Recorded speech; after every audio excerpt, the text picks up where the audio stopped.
Hi guys, welcome back to Rav's Retreat, my little home of wood turning. We're not in the shack today, we're actually in the kitchen.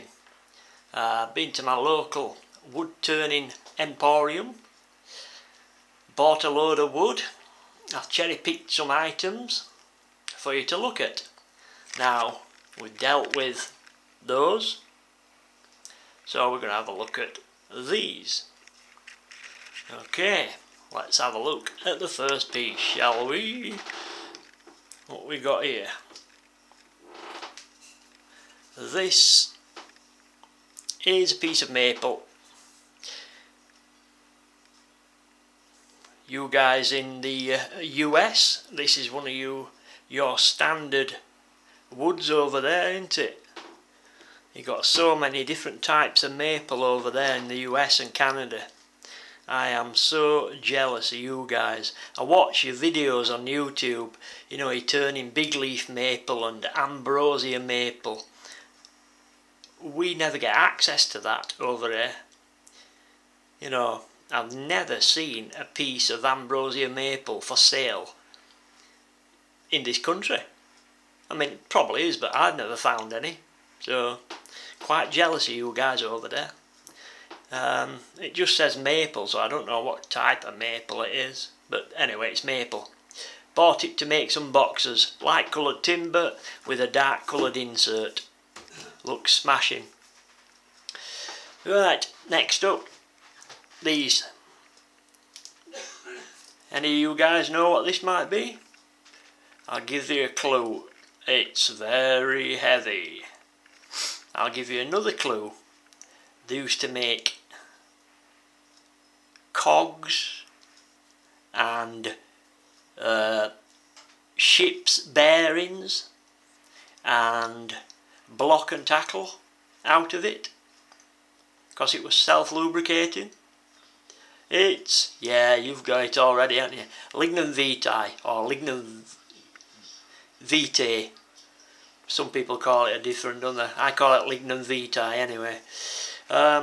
Normally, over here in the UK, these days, when you go for a piece of lignum vitae, instead of it being a lovely, rich, dark brown, it's usually yellow and green, which is a bit of a disappointment.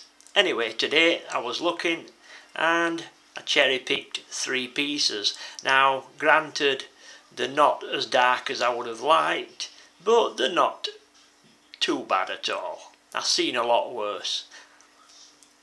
There we go. Dense wood.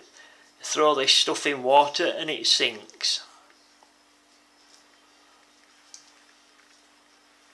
A lot of people are amazed when you tell them that. 3 nice pieces there. Again, for making boxes. And rather than putting a dark insert, like I would do in a light timber, I'll put a light insert in. You know, maybe a piece of thunder or, I don't know, a piece of red resin tree would look good. A red resin tree burr would look smashing. So, nice 3 decent pieces of lignum vitae. Next up, we've got one of my favourite woods ever.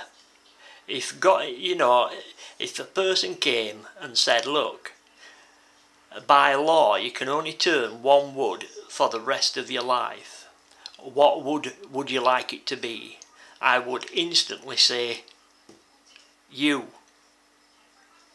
Whenever you say yew wood, it always sounds wrong. Ooh, what wood do you like? Yew. Sounds wrong, that, doesn't it? But anyway, yew wood. You would what?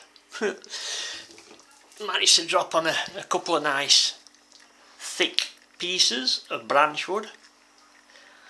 They're not split, which is something you have to look for very closely. Yew branch wood has a tendency to split. In fact, of the pieces that were for sale, I would reckon about 80% of them were split already. So you have to dry it very, very slowly. Like these pieces, I won't start turning these tomorrow. I won't start turning them next month. In fact, I won't start turning them next year. I might have them air drying for upwards 4, 5, maybe 6 years. Dry them slowly. Dry them for 4 years outside, then fetch them inside for a couple of years. And let them dry nice and slowly. And hopefully it should prevent it from splitting. But it doesn't always work. I've got plenty that's split. But I've actually got quite a good stock of yew wood, because obviously it's one of my favourite woods ever. So I have actually got quite a good stock. A place was offering, what was it now, 10 kilo bundles for £14.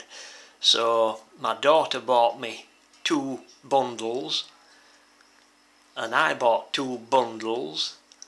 I've got a load. I've probably got in excess of £100 of the stuff. So, but it is one of my favourite woods ever. You can see it. I mean, just look at that. How could you not fall in love with that? Beautiful. And if you're clever, certain shapes take advantage of that dark red, orangey inner wood and the creamy light outer wood. Certain shapes, you know, if you keep that like shapes going in and out, takes advantage of it. You can create some spectacular pieces of wood turning. Right, we'll move on to the final piece, shall we? Anybody know what this stuff is? Little bit hard, isn't it, looking at it on YouTube? I'll give you a clue. It's very heavy. Starts with B, ends with Ubinga. Yeah, it's Bubinga. 24 inches by 3 inches by 3 inches.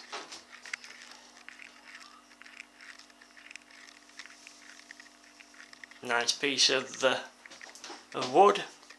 And again, I'll probably make several boxes out of that. Probably make 1 box, 2 boxes. I might just sneak 4 boxes out of it if I'm careful. Maybe. I'll at least get 3 boxes out of it anyway. But nice piece of wood.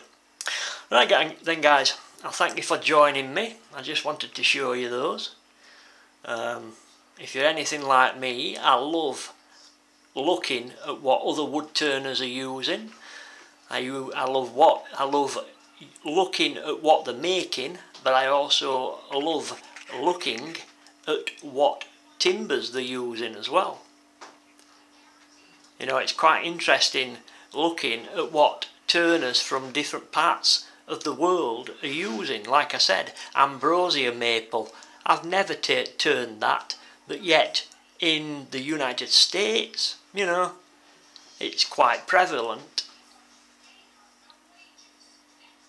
You lucky so-and-sos. Why is you saying that?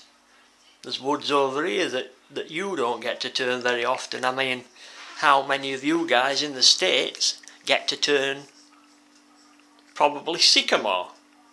You know, that's very prevalent over here, but in the United States, I wouldn't imagine you'd see a great deal of it. Right guys, I'll end it there. Just thought you'd like to take a look at what I got today.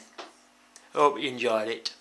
Take care in your workshops guys, watch your fingers, watch your eyes, and most importantly, watch those lungs, because you'll not be doing much wood turning without them. Take care guys, bye bye now.